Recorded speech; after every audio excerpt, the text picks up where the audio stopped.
Is that Mile End Deli in Brooklyn? Is that still near you at all? I haven't been there in a while, but I think it is still there. Okay. Yeah, I think it's still there. One of my first experiences with a Montreal bagel, which, how would you describe that? Flatter? I don't know. Is that that makes it sound bad in a good way? It's like built denser, I guess. A little skinnier, if I recall correctly. Okay. Yeah.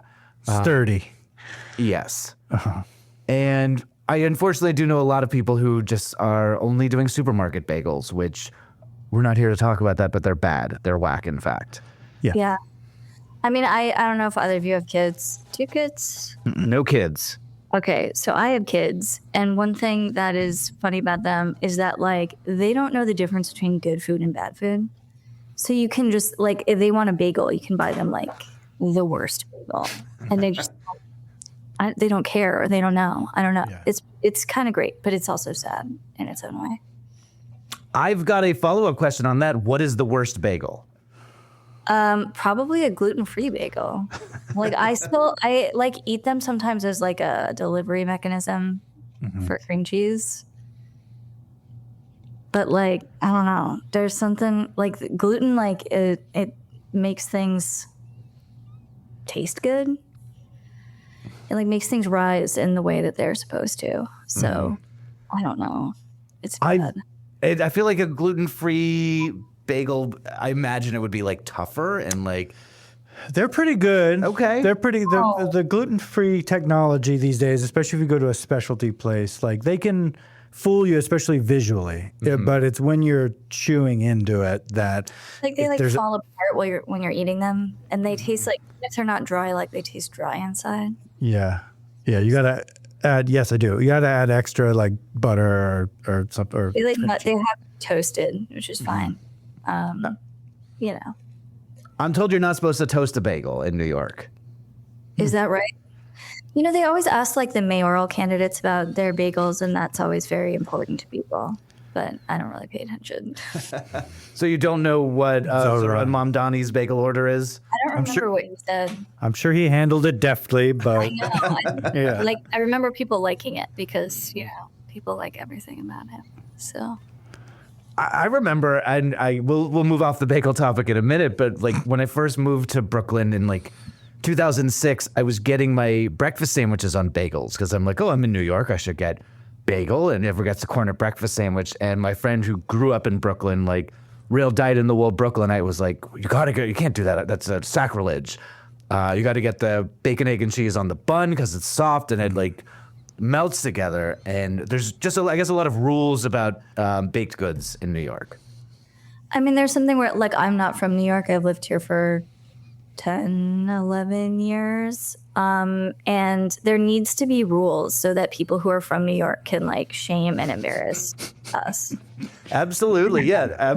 My friend was supportive. He wasn't trying to point and laugh at me, but. Right. But he was clocking you as an outsider. Yeah. What was the steepest learning curve of all the New York unwritten rules that you had to learn when you moved there, Amanda?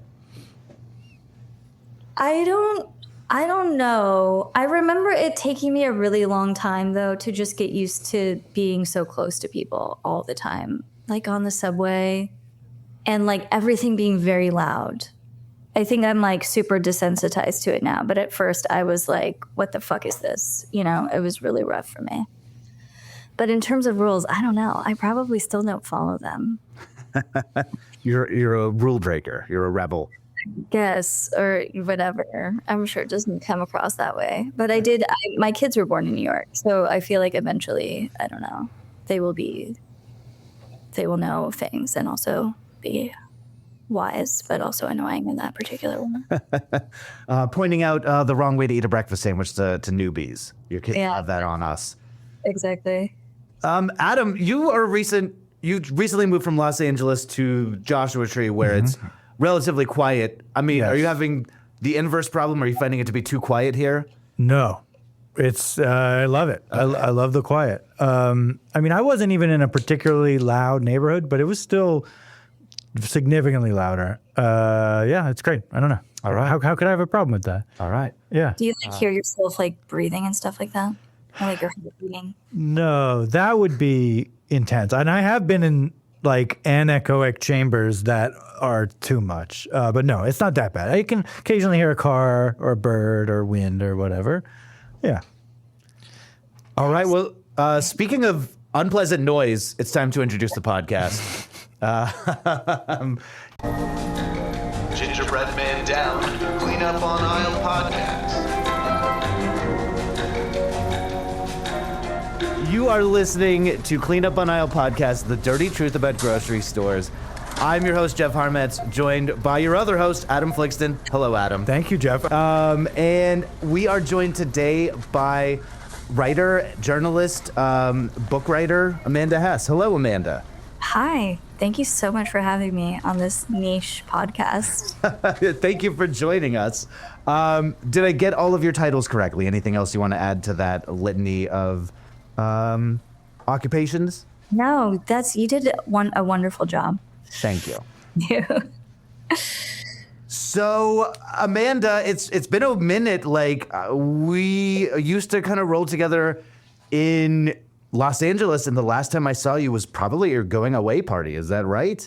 Yeah, I was shopping in like totally different grocery stores at that my life. And we will definitely get into this podcast has an ongoing debate about East Coast versus West Coast grocery stores. But what was the impetus for the move back in the day? I didn't have a job in LA, and then I got a job in New York, and I moved here and I did that job, and then I got another job, and then I had 2 kids, and now I live here, probably for like quite some time. Have you like put down the kids' roots? Like you're like, my kids are born here, they're going to school here, and we're going to be here for like the next couple decades? So I moved around a lot as a kid, and I decided that was bad. And then I don't want to do that for my kids. So they're both in a public school now. They're 3 and 5. And I would like to be able to keep them in that school for, at least as long as, until like 5th grade or whatever. And then after that, who knows? But also, I'm a journalist, and unfortunately, newspapers and magazines are like not doing so well. They're dying. And New York is a place where there is work. So I sort of, I expect to be here for the long haul at this point. Mm. And you've been a working journalist for, I think it's as long as I've known you. I've found myself back in the throes of journalism as my day job as well. Yeah, I'm the news director, and I host at a radio station in Joshua Tree, where we've seen a lot of media outlets, local media outlets, like kind of get bought by corporate operations. Like the radio station and the newspaper were kind of the competing journalistic outlets, and then there was always kind of some tertiary ones on the side. All the tertiary ones are gone, and the newspaper got bought by I can't prove this, so a big corporation with alleged ties to like right-wing organizations. And they have just been diminishing the paper, spreading it thinner and thinner, and it's the page count goes down, and the people we know who work there are like, they're also editing the other rural community newspapers instead of focusing on local stuff. And it's been a bummer to see it, but that means that like what we're doing at the radio station is like even more important. What's going on with the media landscape and the journalism landscape in New York? So I work at the New York Times, and I've worked there for 10 years. I think so. When you work there for 10 years, you get like a water bottle, and it's been a couple months, and I'm still waiting for my water bottle. But the New York Times, even since I have worked there, has gotten a lot bigger, which is great for the New York Times, but I think also bad for journalism because it's really like it represents this consolidation of other outlets that are like, not so strong. Like the Washington Post, big layoffs there recently. So, I don't know, like, especially for me, before I started the New York Times, I worked a bunch of different places. I had jobs for like a year or 2 years.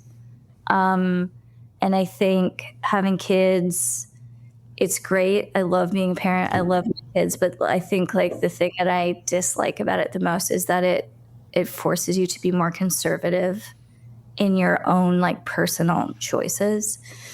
So, the idea of like being able to like go somewhere and start working for the Joshua Tree radio station sounds amazing. And I love that. And like probably like that's like the kind of decision that's no longer in the cards for me, Mm-hmm. But I'm very like grateful and lucky to work at the New York Times, and that is where I work. And I do journalism there.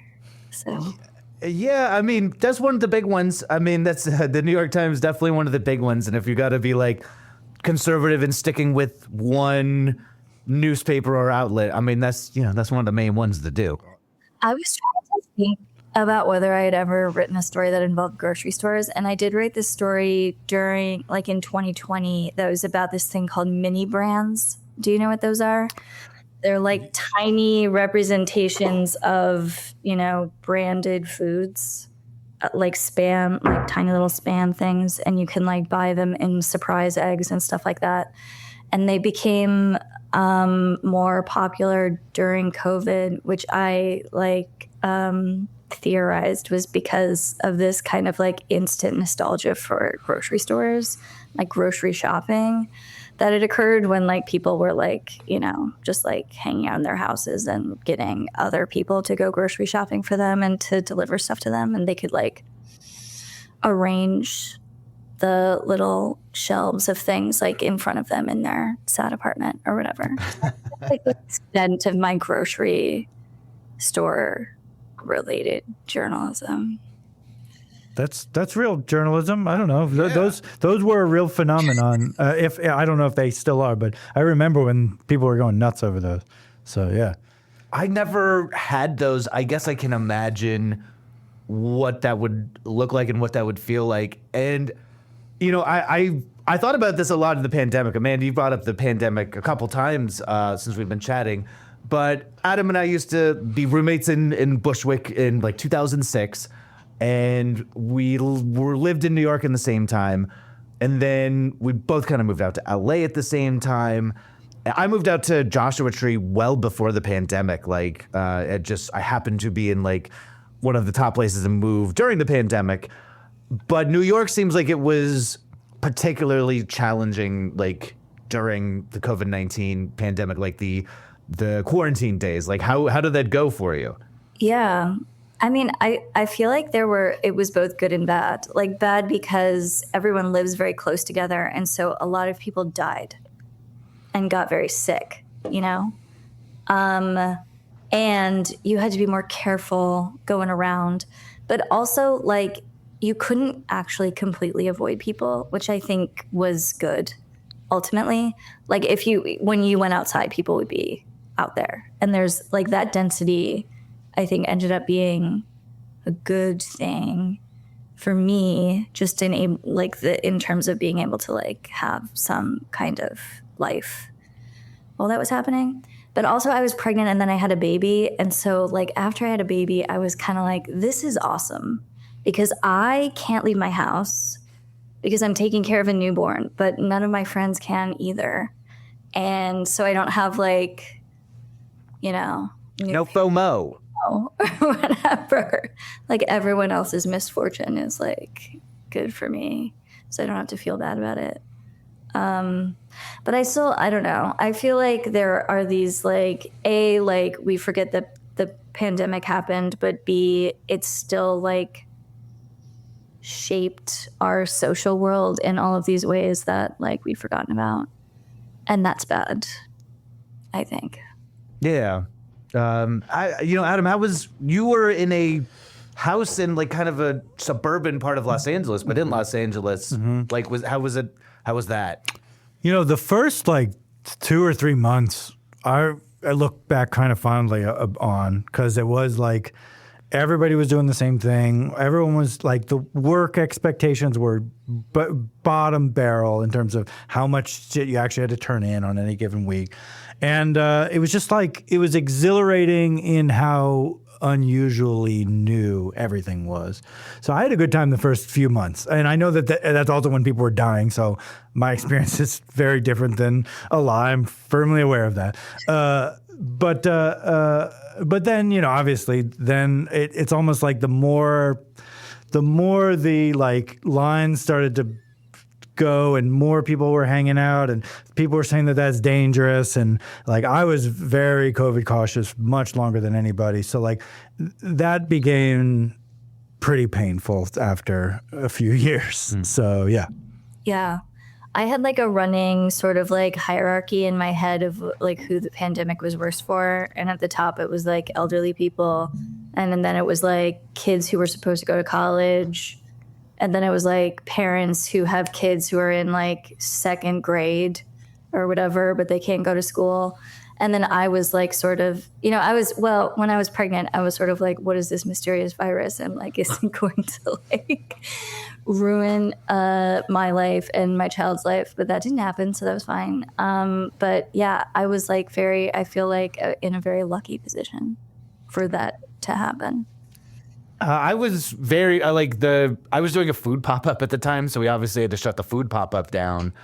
But I was living in a big house with my girlfriend, a house bigger than we needed in Joshua Tree, where we had like a huge yard and could go hike for a long time. Like, we didn't plan on doing that for the pandemic, but obviously a lot of people in LA in the pandemic wanted the life that I was doing and did that, and, you know, upended this community, for better or for worse. So, but I found myself in the right place. People thought I was a damn brain genius for doing what I did, but I was like, I don't know, LA was just too expensive and we got to get the hell out of LA.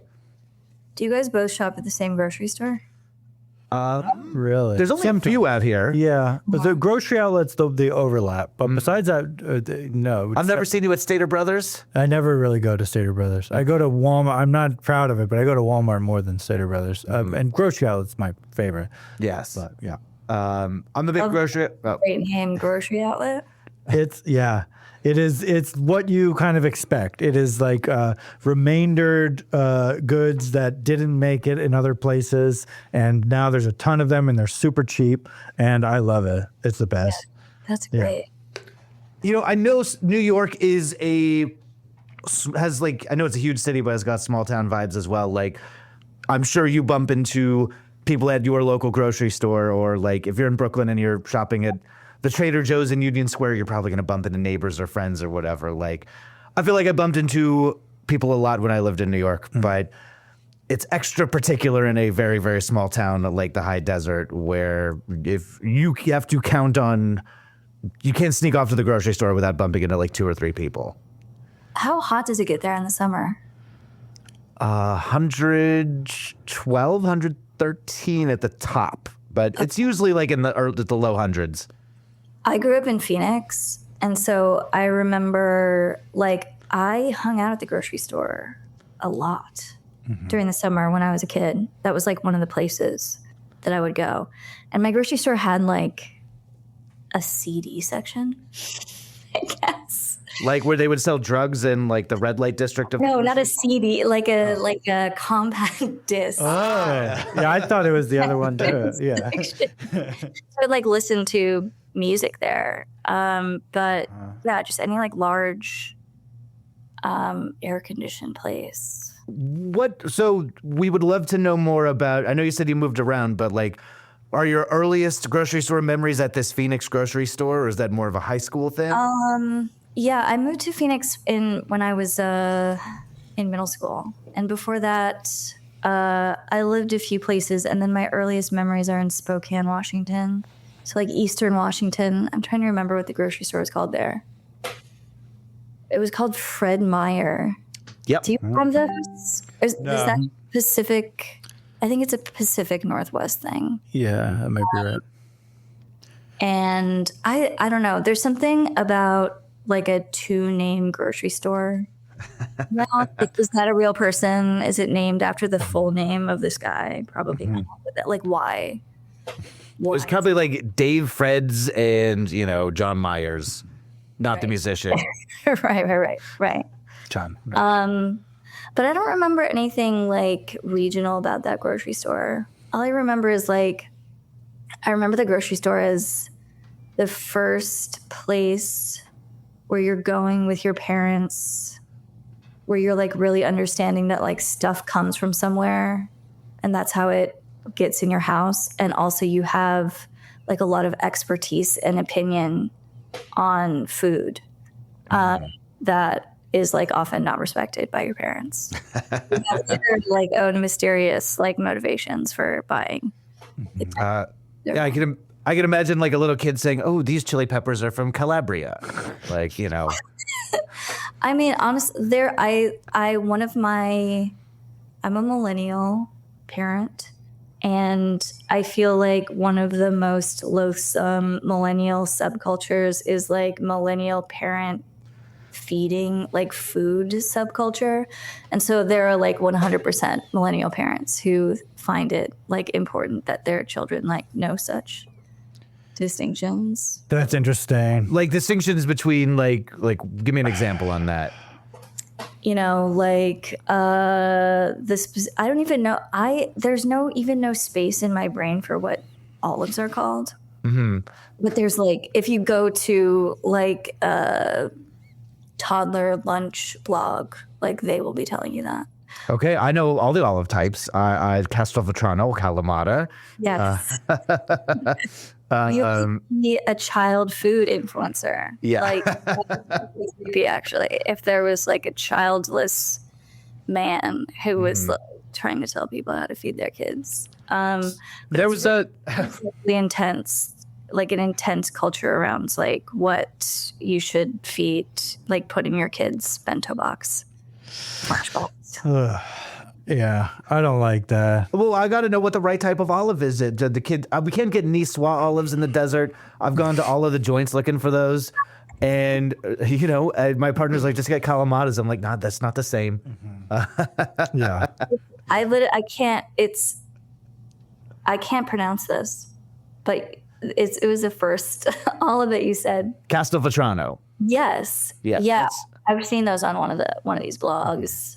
To me, that's a green olive. Is that just a green olive? Or No, it's the best olive, and it's the olive that got me into olives. I didn't eat olives for many years, and my partner, I'm still dating the same lady that Amanda. These 16 years coming up in December. But she would take me out and get like the olive and cheese platter, and I'm like, I don't like olives. And she's like, you got to try these olives, and it was the Castelvetrano olives. And now I love Castelvetrano olives, and we get them in the martinis. It's like a great martini olive, great for Moroccan dishes. Top tier olive, in my opinion. You were like describing the exact dynamic between these like parents and their toddlers. well, if it's parents and parents, that's fine. But when you're expecting a 3-year-old to have an opinion about cheese, I don't know. It's like fancy cheese, aged, yeah. It's like all of the, like if you used to bring your lunchbox to school, that was either like tin lunchbox that has Star Wars on it, or like soft LL Bean lunchbox. I don't really know. You just open it up and like the food would just be like kind of like piled in there. And now it's like the lunch boxes are all bento box style. So when you open them up, you can see like if you have like a phone, you're taking a picture of it, like exactly what's in there. And so it's really more for like sharing with other parents what they're feeding their kids, which I find really loathsome, actually. I don't know. There's something about like social media, and this is true with parents, but I think it's like true of any community where like the only thing that you're sharing is like images and advice as opposed to like actual resources. So it's this like kind of like fantasy of sharing resources, but actually all you're sharing is like sad photos of your kids' lunches. You know, this might be the right time. I want to get more into your history with grocery stores, but you have a book out. I did read the excerpt of your book that was in the New York Times Magazine. Oh my gosh, thank you. And I have not read the full book yet, but I don't know if it's exactly marketed to me as a only, dog dad only. I'm not quite a parent. But the premise of your book is about raising a child or children in kind of like that social media environment, right? Yeah. Yeah. It's about how like technology influences our relationships with our kids starting before they're even born. And would you say, I mean, the bento box seems like not a sinister way that social media and photography has influenced it, but like that definitely seems like a thing I didn't think about when I was a kid. And I don't know if my parents particularly thought about maybe a uniquely social media digital age problem. Yeah, I don't know. I mean, there's always been so much, I think, like emotion around food and especially the food that you bring to school or don't bring to school is the case. But I remember like when I became a parent, just from the very beginning, like the amount of work that it takes to feed a child is insane, starting with whether you're breastfeeding or you're like buying and preparing formula. And then it just gets worse and worse as they get bigger. Like my kids eat 3 meals a day and like 3 snacks a day every day. And so it's just this like constant like alarm going off where it's like my kids need food. However, they're in New York City public schools where every child gets free breakfast and free lunch. And it's not like means tested, so you can get free lunch like regardless of what your income is, right? And I love this because like my fantasy is like shared kitchens. To me, the loneliest part of being a parent is like it's hard to take your kid to restaurants. Like people don't like that. You know, my kids like are poorly behaved. They can't sit still for a long time. Like some kind of way to feed my kids this thing that needs to happen constantly that doesn't require us to be sequestered like in our private property or whatever is what I'm always looking for. And school provides that. But most kids are still bringing their lunch from home, which is a very personal decision. But for me, like, I feel like it's this kind of collective action problem because the more kids who bring their lunch from home, the more my kid feels bad, like expects to have me make him a lunch, wants me to make him a lunch. Whereas like kids are so influenced by peer pressure that if the other kids were all eating the school lunch, like it really has very little to do with the actual food that's there and everything to do with the social dynamics of who's eating the food. So this is like my plea to other parents, like, please do not send a lunch with your child. If your school district like provides one, like this is like one of the most incredible things I think we have available to us. Just this, to me, it's less like, I don't have to go to the grocery store as much. I don't have to make sure I have the actual physical food. I don't have to make it the night before every night. But also, I don't know what he eats, and I don't want to know. I don't know what they're serving. I don't know what he's eating. I don't know what he's like throwing away. Like, it's such a load off just to like give those, like take those meals out of my brain. I think that's part of it, though, is that these parents are so fearful that they're going to do something wrong. And I'm not defending them. I'm saying like this is the overarching kind of they're so like, oh, what if he gets a whatever, this thing. And I heard that it has microplastics in it or, whatever. And then so it's control over what is ultimately like a terrifying world that we're all living it through. You know what I mean? Yeah. Yeah. I think also like a lot of millennial parents, like I'm sure women specifically have like a lot of food issues. Like we all had like an eating disorder. And so now like having kids, there I think is this like roundabout way where like a lot of the social media literature around this stuff is about like trying to make sure that your kid doesn't have food issues. And so, in order to do that, people are following these like intense protocols of like introducing different colors, flavors, textures, like putting them together, taking them apart, whatever, in this like really intense way, with the hope that like their kid just eats normally someday. But at the same time, like that represents this immense amount of control that you're like trying to put in front of your kid, like whatever your kid's eating every day, that I have to think will also cause eating issues, at least for some kids. I don't know. I just, on the school lunch menu thing, I was just going to add in real quick.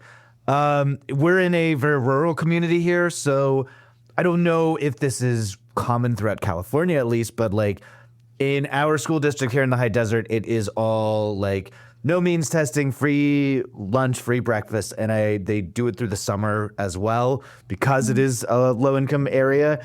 And it's really good. And I know people who are not low income who, like you, Amanda, love that their kids can eat at school. And they sometimes will send their kids with a lunch if the kids are like, I don't really want to eat what they've got today, and they'll occasionally do that lunch. But I also get to read the school menus out on the radio every single morning. Oh, you do? Oh, Yeah. wait. Oh my gosh.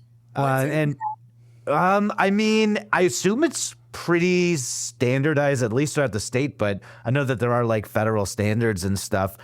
It's usually like cheeseburger, or, they do some chain pizza from time to time. It's chicken sandwiches, not a lot of vegetarian options, unfortunately. But a lot of healthy snacks. Like, we have a lot of people from the nutritional services department who listen to the morning show that I do. And whenever we're doing the menus and we say, oh, what the hell are raisels? They'll drop off raisels so that we can try them. Oh my God, that's so awesome. Yeah. What And is that? what? What is it? Raisels are, it's like a raisin with like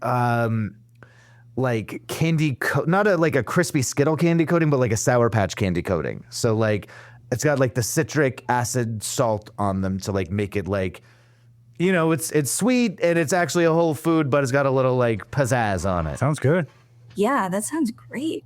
Yeah. I really fucked with raisels. I love that they're listening and supporting. Absolutely, yes. Well, I guess we're kind of digging into the topic of parenting, but you're talking about feeding your kids. Okay, let me count. You said 6 times a day. Is that right? Yeah. I mean, I added an additional like nighttime snack because my kids were waking up like so angry in the morning. And so it's really just like trying to like stick more food in their stomachs so that it like stays there. Morning hours. So you said your kids are 3 and 5, right? Yeah. And you're gonna have to bear with me and Adam. We both are childless men. Yes. Adam is doing. You have a puppy right now, which is you've been struggling to take your puppy to restaurants a little bit lately. Yeah, I have. Yeah. Sorry to point that out. No, it's true. I picked you up from a restaurant recently where you're like, oh, my dog is too wild to be here right now. Yeah. But easier to manage than a child for sure. And no offense to the parents out there, but I think people are maybe a little happier to see a dog in a restaurant than a child in a restaurant. Depends on the dog. Unless you have a child in a restaurant. And then when I see a dog in a restaurant, I'm just like, okay. Because dogs and children, like, they can be very similar in a bad way. Like, I find that they are often just like natural enemies in a lived environment because they can be A, very food motivated, and B, just unpredictable. Also, my kids are like scared of dogs. But yeah, for sure, like nobody wants to see you bring your child into a restaurant. It's like, it's not so good. And at some point, like your child needs to learn how to be in a restaurant. But that actually takes like much longer than you might imagine for those like skills to be developed. So Do you have tactics for taking child into restaurant? I mean, you could give them an iPad, but people don't like when you do that either. But it really does help. It's really distracting for them and it makes them quiet. I remember like before I had kids, I would see kids on an iPad in a restaurant and be like, so sad, you know? And then I'm like, you know what? That child is happy. Child is so happy. And you're giving them what they want so that you can have just like, I don't know, 20 minutes to like put food in your own mouth, whatever. I appreciate that perspective. I was in a restaurant in Palm Springs yesterday with my partner. We were just there for martinis, actually. But it's a hamburger restaurant. It's like a really cool little spot. And there's a big family and a big booth, or a big family in that they had like 2 kids, 2 parents, and 2 grandkids and stuff. And I was just like settling in and, sipping my martini with Castelvetrano olives, of course. Yes. And I saw they were like, the mom was like kind of near us pulling out an iPad facing me. I'll be honest with you. I've heard about Miss Rachel because of her political leanings, but I'm completely unfamiliar with Miss Rachel out of like recent allegedly controversial statements she made about politics.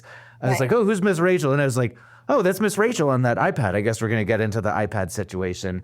And I did have that little, I'll admit I'm the biggest psycho about restaurants and public spaces, like in general. Like, so I'm aware of that. And I know that's like my weird thing, but I was like, oh, I guess I'm about to find out what Miss Rachel is while I enjoy this martini. I mean, the other thing is that like if I take my kids to a restaurant, it's like 5 p.m.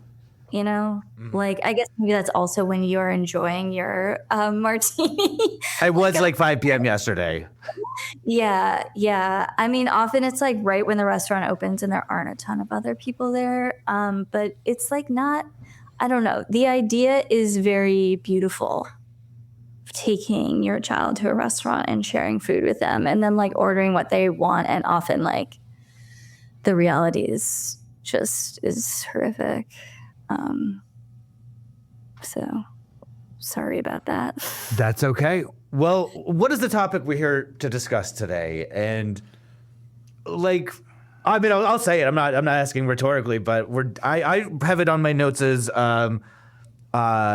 shopping with children or shopping carts ex-children.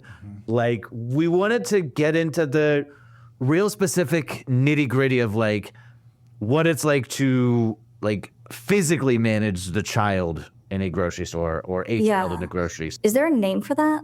The child seat that's in a... I couldn't find a better name than that. Honestly. Yeah. I'd look for it. I mean, that's kind of like the nexus of everything that we wanted to talk about. I mean, we have done some really specific episodes. We did an entire episode just about conveyor belts, but I don't know if we could talk for 90 minutes just about that little metal structure that's built into the shopping cart. Yeah. We shopping carts for us, and we're gonna get a little bit about our podcast, so bear with me, Amanda. But like, shopping carts is one of those massive topics where when you start a podcast about grocery stores, it's like, how do you tackle shopping carts as a whole? There's so much to do. And we had an episode recently where we thought that would be kind of the episode where we tackle shopping carts. There's a internet person, Cardnarks, or Agent Sebastian with the Cardnarks, who kind of yells at people to put their shopping carts back. And we had him on and ended up mostly just talking about shopping cart returns. So I feel like we're kind of like shooting shopping carts through a prism and like tackling like each of the little like rainbows in the spectrum of shopping carts, right? Sure. Cart and do you know, so where did they come from? Like, when did shopping carts begin? I've got that right here. They were around the in like 1936, 1937. Like so much of the grocery stores in general, like it's all very like kind of goes hand in hand with all of like the developments of the 20th century. Like as grocery stores got more and more popular, like along with cars, they were kind of starting to look for a way for people to take more stuff from the store to their new car, which had a big trunk that you could fill with groceries. So you can't just like carry bags out anymore. So they kind of devised the shopping cart to do that. And refrigerators were relatively new in people's houses, which is a big part of that as well. So it went from, oh, we go shopping every day to, oh, we go shopping, we live in the suburbs and we go into town and do our big grocery shop once a week, once every couple weeks. Amanda, I do want to ask, in New York, how often are you going to the grocery store? Like every day or every other day. Do you have one of those foldable things? Yeah, like a Hulkin bag. Do you know about those? I stopped using shopping carts when I moved to New York because, it's like you want to be holding the basket so you know how heavy the groceries are because you're going to have to like carry them out and walk them home. But then once I had kids, I started using shopping carts again. And it's so they can sit in that thing, which I feel like is one of the most beautiful and elegant like pieces of, I don't know, like modern city architecture is these like seats for kids with the flap that goes up and down. And it's really hard. I mean, like when you don't have kids, you're like, who gives a shit? But once you have kids, you realize that there are very few things that are sort of just like designed for children to accommodate them. And this is something that gets the child off of the floor of the grocery store. So you're not like running around or laying on it. And it's fun for them and like allows a parent to actually like go to the store. So I love those. They're amazing. But there's something I think very poignant about them, which is that like, I don't remember as a kid growing out of those, but you can't actually fit in it for that long. Like at least, I don't know, maybe grocery carts are bigger in other cities, but here, like the holes for your legs are not that big. So my 5-year-old like really can't fit in it anymore. It's sort of like one of the first like signs of his loss of childhood. He has to walk to the grocery store, Well, just those holes in that system, it was not originally part of the shopping cart. I do want to point out, because I do think this is super relevant to the conversation, but when they first introduced the grocery cart, people thought that they looked too much like strollers. And women in particular were like... Well, both men didn't want to be seen pushing because of, patriarchal whatever. Didn't want to be seen... pushing. Yeah. But then... And women were like, hey, my kids are grown up. I don't push strollers anymore. I don't do this shit. I'm done with this shit. Oh my God. And they did like a lot of like advertising, like the no basket plan. The no basket carrying plan was one thing, and they took like pictures of like hot young people using shopping carts in advertising to convince hot young people and, obviously parents and elder people to use the shopping carts as well. But that were initially compared, oh, that's just a baby buggy. Yeah. That's so funny. And I do have the... in 1909, and this is going back a little bit, this was Bessie DeCamp was an inventor who invented seat belts for like carriages, strollers, chairs, and things like that. Like not just like that kind of seatbelt that you see in a shopping cart.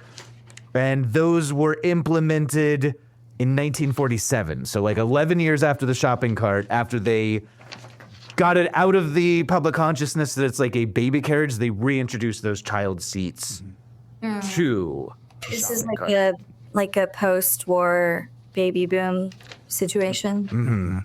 And it's to keep people shopping more. It's like, if you don't have to carry a stroller or they weren't calling them baby Bjorns back in the day, but what any kind of device where you strap the child onto the human body.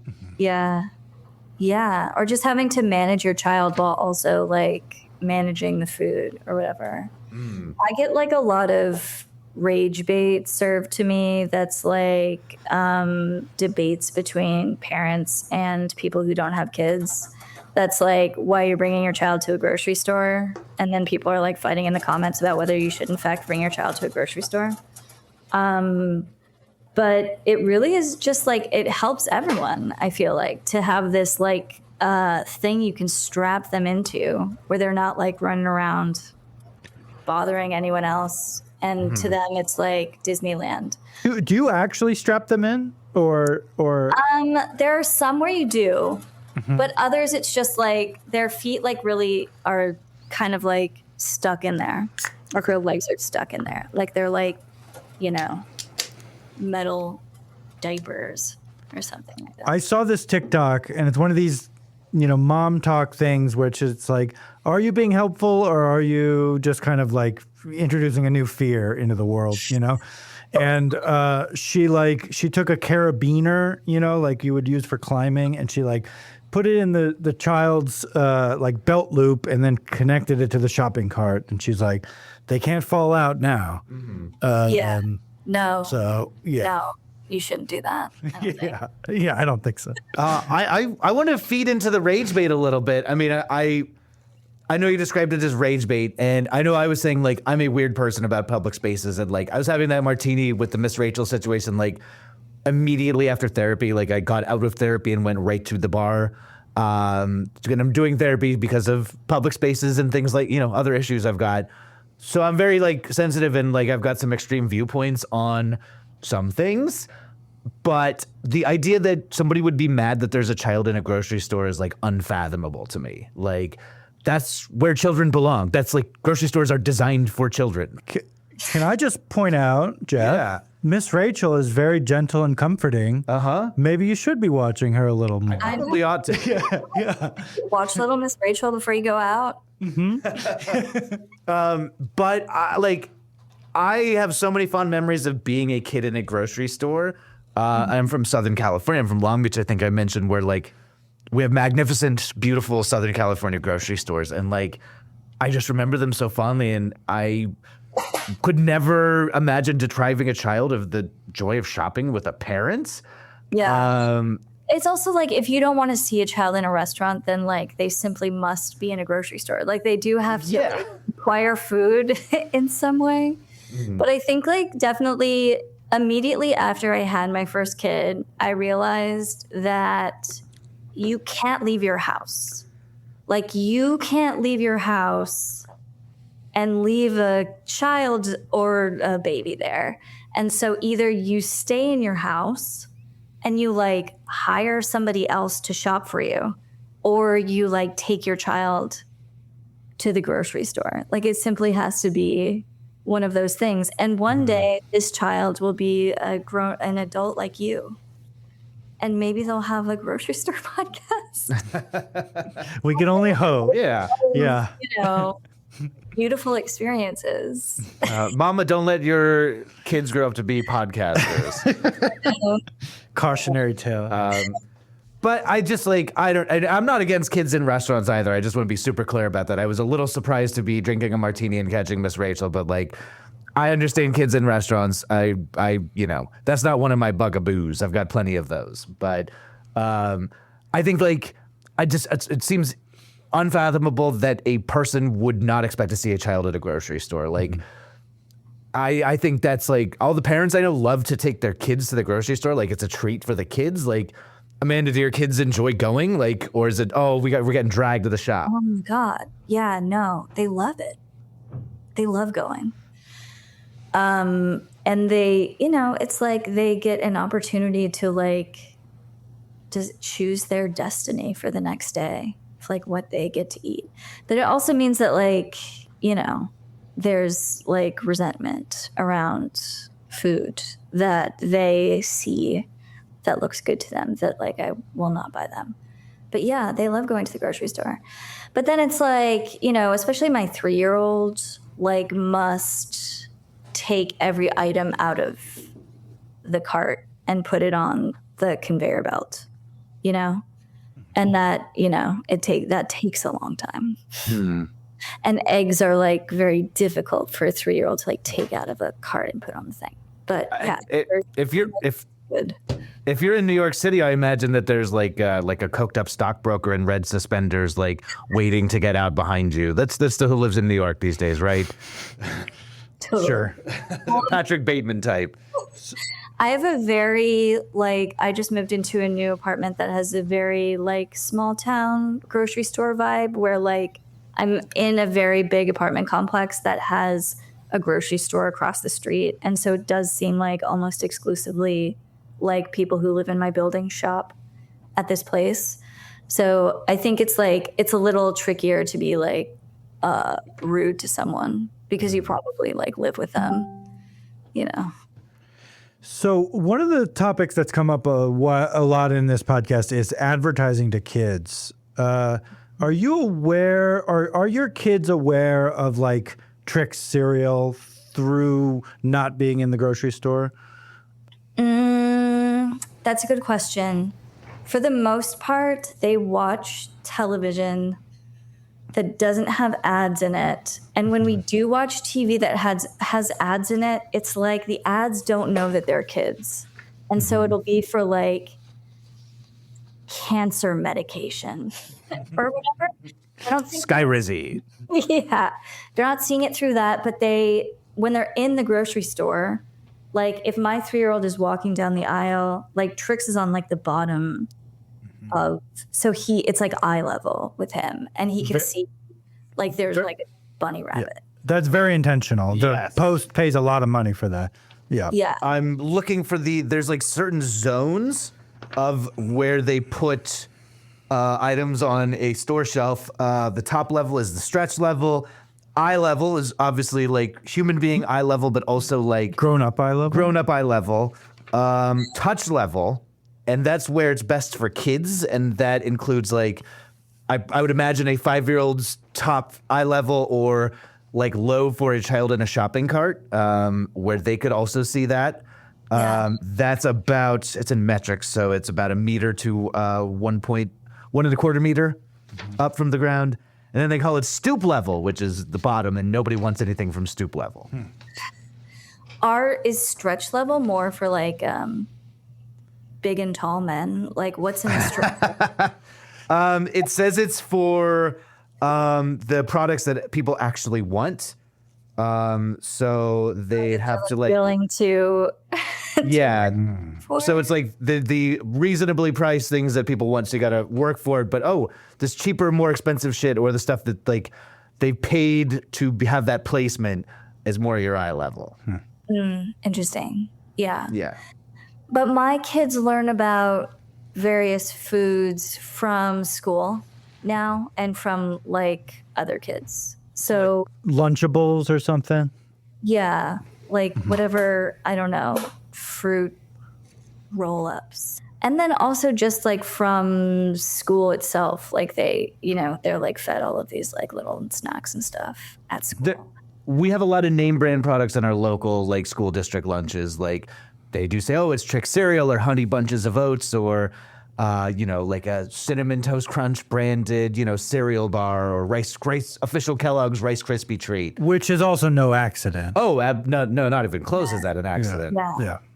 Yeah, I mean, it's also like my kids watch, they watch like Spidey and His Amazing Friends or whatever. And then we go to the grocery store and there's like Spidey Gushers or whatever. So Spidey becomes like a platform for like selling stuff. I find that so insidious. Like it deeply upsets me that is the thing that happens. And I know that it's part of being a parent, and I know that I was susceptible to that as a kid, but it just like, that really stresses me out to hear that sort of stuff. I know.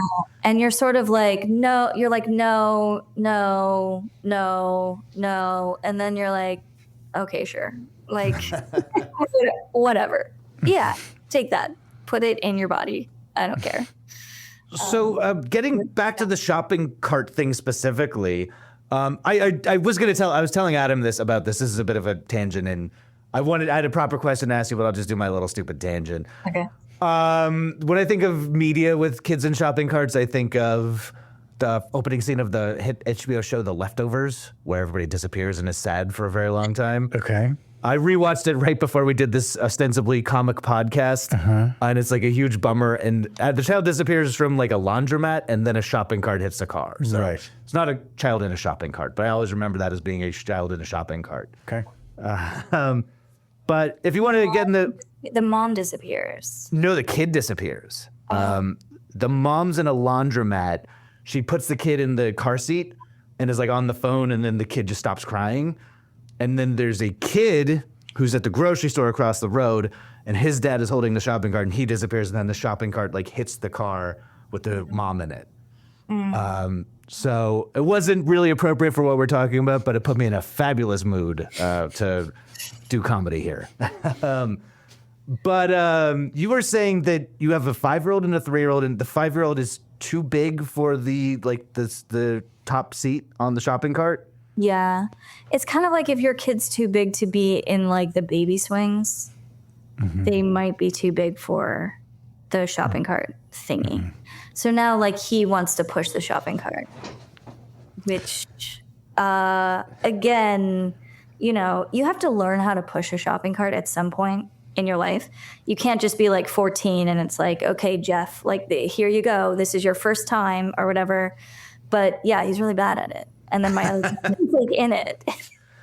So they have shopping carts. They have little shopping carts for kids that I've only seen a handful of times. Yeah. That are like, you know, that big. And then they also have the ones that are like a buggy, like a whatever, like, you know, looks like a race car, and you put the kid in it, and then it's got a little basket. Have you seen either of those, or is this a suburb? I wonder if that's, somewhere where they have more shopping cart parking. Where they have all of these different kinds. I haven't seen it. We had the buggy ones. I never did the buggy ones because I was a weird kid. But I remember the buggy ones. I have another tangent that I must take us down or whatever. But I was trying to do for the research for the show. I was trying to look at some research. I was trying to research some of the shopping cart distributors to find out like what style of buggies they're making these days in like 2026. And to get deep into like shopping cart platforms, you have to like call and speak with a salesperson, and like you can't just go browsing for shopping carts. Like you have to have like be an executive account or like a commercial account and stuff like that. And I've done stuff like that in the name of journalism, and Amanda, I'm sure you have as well. But I wasn't prepared to like start dealing with sales calls from people for the next 5 years because I just wanted to know like what kind of buggies they're making shopping cart wise. I bet they would be thrilled to know about this platform. If they could hook us up with a free shopping cart, we'd have them on. We are for sale. Yes. Yeah. I mean, did they used to be different when we were kids? I think they have them as like kind of like cars. They're like kind of like almost like a Little Tikes car, but with a shopping cart attachment to it, like so you can put stuff in it, and it's got like the little sticks so that you can't take it out of the grocery store also, like, and so that you can see it at eye level. You know, so I remember those. I don't know if I use them, and I'm not seeing them so much these days. Yeah, I haven't seen them in a while. I don't know if this is going to show up, but it's got like a little. Oh, yeah. No, I've never seen that. Wow. That's a lot. That is really like, they're like, we love moms. Like, please come here, you know? That's suburban shit. Yeah. I remember at my grocery store, there was always like the tiny carousel thing outside, you know? Like the quarter thing. Or the car that like went up and down. Yeah, yes, like that. I haven't seen that in a while. I think teens, I mean, well, people always said teens did it, but I think that maybe people, things are like a little hectic out there. So maybe in the pin. Yeah. But so if your kid is outgrowing the cart, he's pushing the cart, like, I have memories of when I was too big to fit into like the child, like the upper tier of the grocery cart. I would sometimes ride around in the bigger part of the cart. Does your bigger kid ever do that? No. I think he's just like he wants the control at this point of pushing it. But also like anything that has wheels and like a pushy thing, like children love. Like they love to push a stroller or whatever. It's like one of their sort of It's a part of their culture, their child culture, to push things with wheels on them. But no, you just don't be in there anymore. I think we went to like Costco or something where you're dealing with like really large carts that maybe that would be enticing to him. And we're talking like, at least in your New York shops, these are like classic, like kind of like, I don't know if they're aluminum, but the metal shopping cart. They're not doing the plastic ones yet, right? I have had kid ones in like the plastic ones, the little plastic ones, and the metal ones. Okay. Yeah. Because I'm still picturing we don't have a lot of like plastic carts here in the high desert, and I think even in LA, I'm used to still seeing the metal carts unless you're like at a Target or maybe a Trader Joe's. But even then, I'm struggling to picture the plastic carts. I was reading one of our favorite websites, Supermarket News, did an interview with Bemis, most known for toilet seats, the Bemis Corporation. They took the advice of the guy from The Graduate and got into plastics, of course. So they do toilet seats, they do medical devices. They've got like some weird bidets coming out soon. Can't wait. And they did an interview where they were talking about their safer grocery carts, safer for children, made entirely out of like a new kind of polymer. And we've talked a lot about plastics on this podcast, but Metal isn't pinching their skin or something? What's that about? they didn't even really, they weren't saying that the plastic is inherently safer for children, but they were saying that because we're doing like a new type of shopping cart made out of plastic, we're improving the safety of the child seat. Okay. I'm seeing what a lot of the thought as far as like child seat safety is that you want it to be lower, like have a lower center of gravity for where the child is. So like a squatter cart and a wider wheel set so that it doesn't tip over as much. Okay. Have you had any scares with your kids in the shopping cart? Like anytime? This has never come up for me. Really? But you're right there. You know? Yeah. You're like pushing it right there. I guess like if you walk away, like maybe your kid wants to try to get out and that could be dangerous. I don't know. So this was another thing I saw in Mom Talk is one mom had like a car seat that was perfectly made to fit like on top of the shopping cart, like where the kid normally sits, it like clipped in. And so she was showing it, and then all the other moms in the comments were ravaging her, being like, "You don't have the high center of gravity. That kid's gonna fall out. You know, the shopping cart's gonna tip over." So yeah, it's a big debate, I guess. Like for what's that? Yeah, like a kind of small baby car seat thing. Yeah. Yeah, dude, I don't know. I feel like that is such a social media genre of like one parent being like, this is what you got to do to keep your child from dying. And every other parent is like, actually, your child's going to die. Yeah.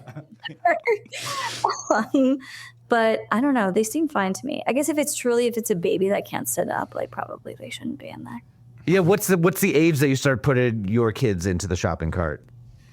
Well, I mean, especially in New York, because like you're walking away from the store. Like when my kids were really little, I would just bring the stroller and put the food in like the bottom of the stroller. And it's sort of like the bottom of the stroller is as big as like a basket, like a grocery basket or whatever. So it was really like and then once you have a stroller, like you don't want to be pushing a shopping cart. So it was when the stroller sort of like went away that I started doing that, I would say.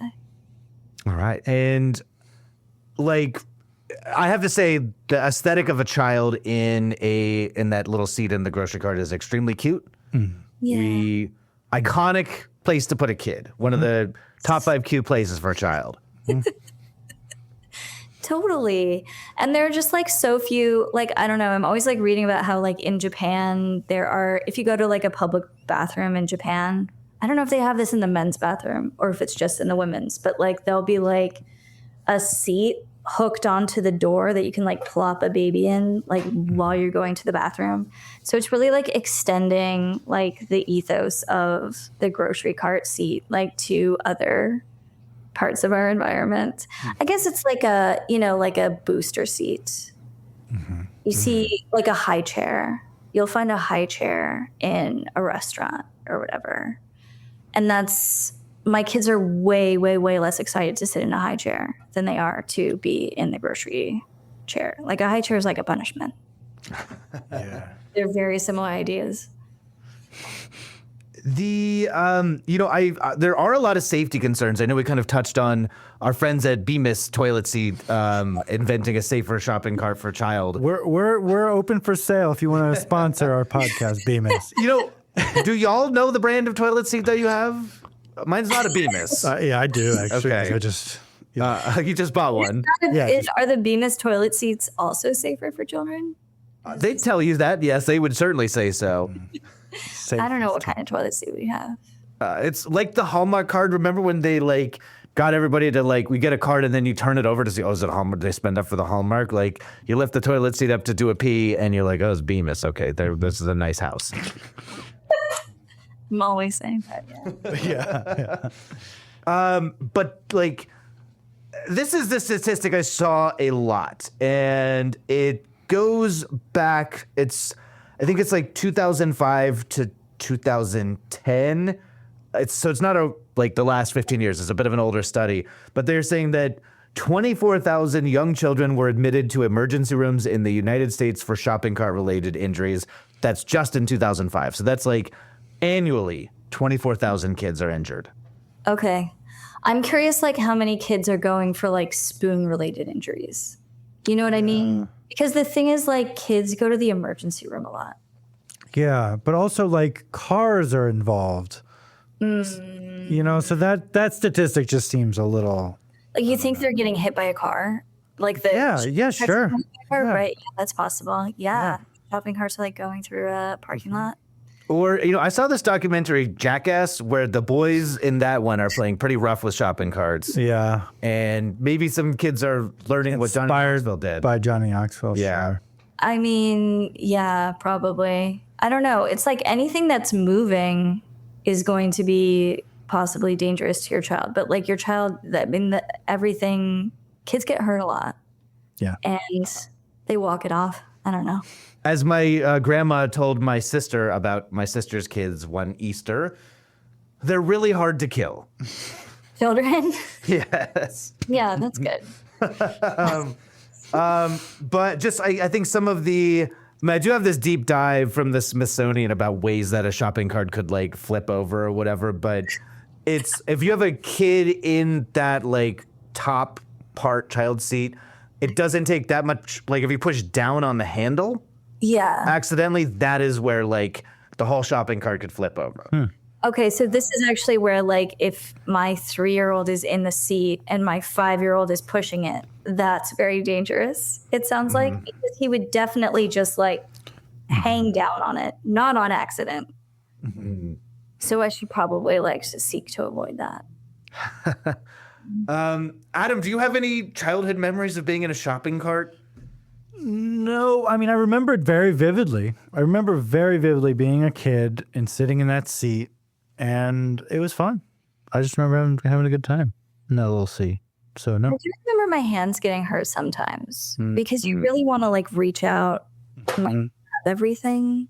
And like your hands get stuck like between shopping carts and stuff. But also like having the view, I remember because when you're a kid walking around, it can be hard to see what other people have in their shopping carts. But then if you're sitting up there, you can see like what other people are buying. I remember finding that very fascinating. Just the fact that like other families buy different things. And then they eat totally different things. And like, isn't that weird and interesting? I have some childhood games that I remember very fondly from shopping cart days when I was young enough. These are more when you're in the big part of the shopping cart, I guess. But you gotta do prisoner, where you put your hands on the thing and pretend you're in jail. Oh, yeah. Hi. Sure. Essential childhood memory. Sure. And then this one maybe is not as universal, but like, you know how the back part of the shopping cart flips up so that you can push another shopping cart through? When you're in that main part of the shopping cart, you have to like try and open up the thing and like either crawl in or out of the shopping cart basket area from that. I never did that. Okay. That's maybe a more advanced move. Yeah, because it's going to be moving around where you're climbing. I remember like graduating to the part of childhood where like you can bring the shopping cart back and you can try to like push it with enough force to like further away to get into the other cart. I would and still ride them when I'm on my Me way. too, of course. On my way back. So, yeah. Is there space to do that in New York? Like, I don't know the shops that you're shopping at, but when I was grocery shopping in New York, like you wouldn't really take the grocery cart too far beyond like the front door. Like I'm talking, this is Williamsburg type grocery stores, but you didn't have like a expansive Southern California parking lot to push the cart across, you know? Yeah. You would only have that in like I went to Lowe's recently, which is in kind of like Gowanus area, where they had shopping carts and then they had like the different shopping cart banks around the parking lot. So maybe not a grocery store, but there is like limited opportunity for them here. Is there a Costco in Red Hook? This is just a tangent. Does that exist? Yeah. There's a Costco in Industry City, which is close to there. There's an IKEA in Red Hook. Okay, maybe that's what I was thinking of. All right. Yeah. I used to live in Red Hook, so it's so weird to me. That concept is so weird to me. But yeah. anyway, Yeah. The there's a boat that goes to it. There's a ferry that goes to the IKEA. Yeah. So you can continue your argument that you have with your husband at the IKEA on the boat for everybody else to see. I know that's a stereotype that couples argue in the IKEA. I never got into an argument in an IKEA. Neither did I. I just brought my 3-year-old to IKEA and he loved it. It was a really wonderful experience for us. There was like a very long people mover, you know, that was like kind of slanted. Mm-hmm. He wanted to take it by himself. He didn't want me on it. That was nice. Meatballs. Yeah, the meatballs and with a little bit of like jam, it's perfect for a kid. It's perfect kid food. But it is like you're like stuck in there and you kind of have to go through the entire store, which is bad. Mm-hmm. Like it's like never ending. I've tried to get out. I've tried to like find a way and to escape, and there's no escaping. You just gotta deal with it. Yeah. How old do you think your kids are going to be when you leave them alone? Like you take them to the grocery store, but let them like do their own thing? Because I did that a lot when I was a kid, and maybe you don't do that in 2026.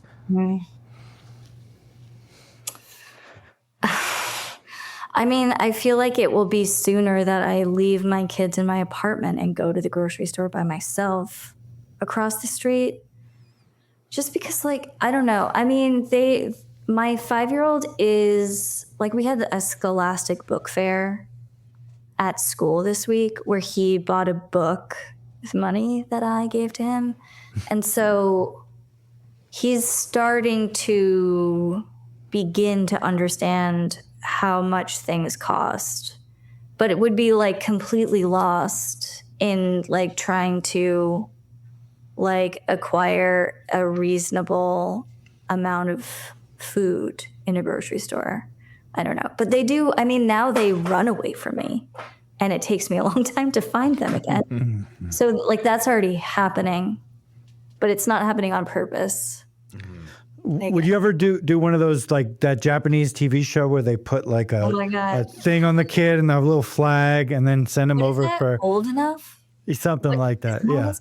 Yeah. Send him across the street for a clove of garlic. Oh my God. Is that real? Because they really are just like, they are toddling about, like almost like toddling into the street, and there's like a drone or something.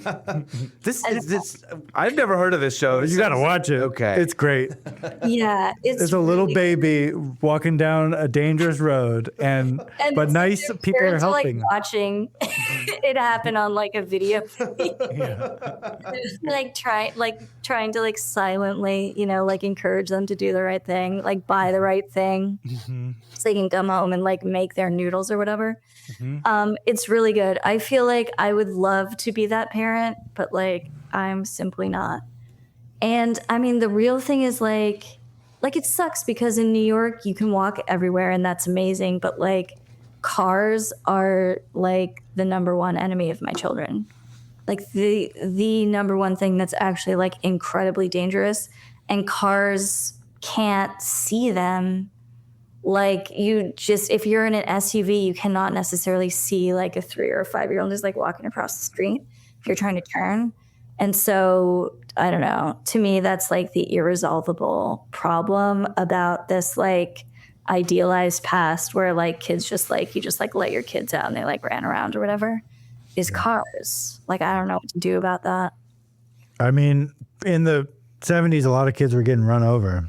Yeah, like that's the wonderful world that, The good old days, quote the unquote. good old days. Yeah. Right. Yeah. There's just like fewer child deaths now, I guess, which is wonderful. I hate child deaths. Look, I'm going to come out and say I'm against that as well. Whoa, bold political stand. We don't get political on this podcast. You're an ally. You're an ally. Yeah. Well, Die. this is a perfect segue for us to talk about your book once again. We're talking about the old age of kids, but now it is the digital age of kids, right? It is. Yeah. My book is called Second Life, by the way. It's called Second Life, Having a Child in the Digital Age. And it just came out in paperback, which is smaller and more affordable. And tell us about the book. What's the book about? What is it like having a child in the digital age?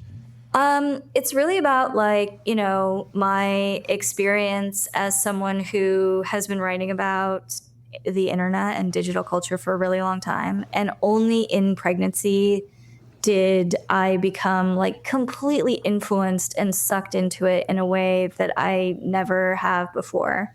And then it's about just sort of like my attempt through journalism and research to sort of like crawl out of that influence and understand how everything from, pregnancy apps to AI assisted baby monitors are influencing like the way that we see our kids, the way that we relate to them, the kinds of like relationships that grow between us and our kids, and how our kids grow up like with technology like just ingrained in them and strapped to their bodies, and how we can start to think about it more critically, differently.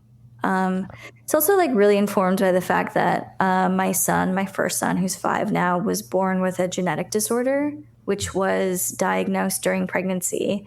And so a lot of the book is about like the pressure that we put on women and families and children to be normal, and how that is instilled in us through these like new digital technologies, but is really like carrying on these narratives and judgments that are very, very old. Like I found so many ways that people used to talk about like birth defects and disability from like hundreds and thousands of years ago in like literal like stone tablets that is eerily similar to like the way that we talk about disability in children now, and the responsibility that we put on like mothers specifically to eat in a certain way, move in a certain way, like look a certain way, exist in a certain way in the hopes of like creating a normal or a perfect child. So that's what the book is about. And I would be so grateful if you read it, if you picked it up, and let me know what you thought about it. All right. Wonderful. I most recently saw your work in the Sunday magazine, your context article about Lena Dunham's biography as well. Yeah, I wrote about Lena Dunham, which is something that I used to do a lot when Girls was on. It was like, I think if you were like a woman in her 20s or 30s who was in journalism, like you were often called on to write an article about Lena Dunham. And then like for the past, 10 years I didn't write about Lena Dunham at all. And so it was like nostalgic and nice to think about time again. You're back on the Lena Dunham beat. I know, yeah, happily. I love Lena Dunham. I think she's like such a terrific writer, and Girls is such a gift to millennials. Like it's like one, I think, cultural product that we can really be proud of. So Ignited fierce debate in my household just revisiting Girls. I watched every episode of Girls when it was airing and was like living in Greenpoint at the time. And yeah. Patrick Wilson used to jog by my apartment all the time. I'm like, oh, yeah, it's like, that's my shit right here is Girls. Yeah. It's interesting to watch it when you're not like sort of living in it anymore. You have some distance from the show. It felt like, for whatever reason, everything that happened on Girls was like some kind of specific commentary and indictment on every like millennial who lived in New York City or whatever. And now we don't have to put that pressure on it anymore. It's just kind of like a fun show to watch. Mm-hmm. And aside from, you're writing for the New York Times and you're shopping with 2 kids, keep an eye out for Amanda at grocery stores in Cobble Hill with the kids. But are you working on any big projects coming out soon? No, I'm just like doing my journalism. I'm starting to think about writing another book. That is about, like, after writing a book about birth, I'm interested in writing a book about death. Okay. Which is the thing that happens to all of us right now. And the technology of death. I think like having kids really puts you in touch with your mortality. My 5-year-old has recently learned about death, and he's very like excited to talk about it all of the time. And I'm not excited to talk about it with him, but he's just like in the place where he knows about it, but he doesn't know that it's so awful, and that it will be something that will be like animating a lot of his subconscious choices throughout the rest of his life. So I'm just starting to think about that. All right. I think that's going to wrap it up unless we have any final thoughts on kids and grocery carts. But Amanda, thank you for joining us on such a like niche and specific topic. Thank you so much. I feel like I spend so much time in the grocery store now, just like looking out for my children, and like thinking about what I might want in a grocery store is like an afterthought.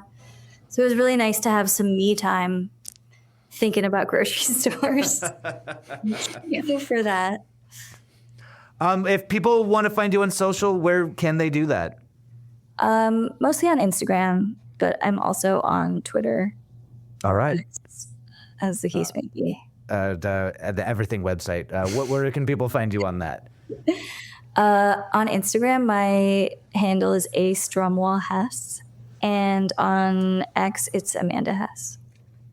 All right. Well, Adam, it's been another fantastic episode. Yeah. Great. I think this is one where you and me probably learned a lot from our guest as childless people, and we really appreciate the insight. And I guess we're going to sign off for Clean Up on Aisle podcast. I'm Jeff Harmatz. This is Adam Flixton, too. Thank you.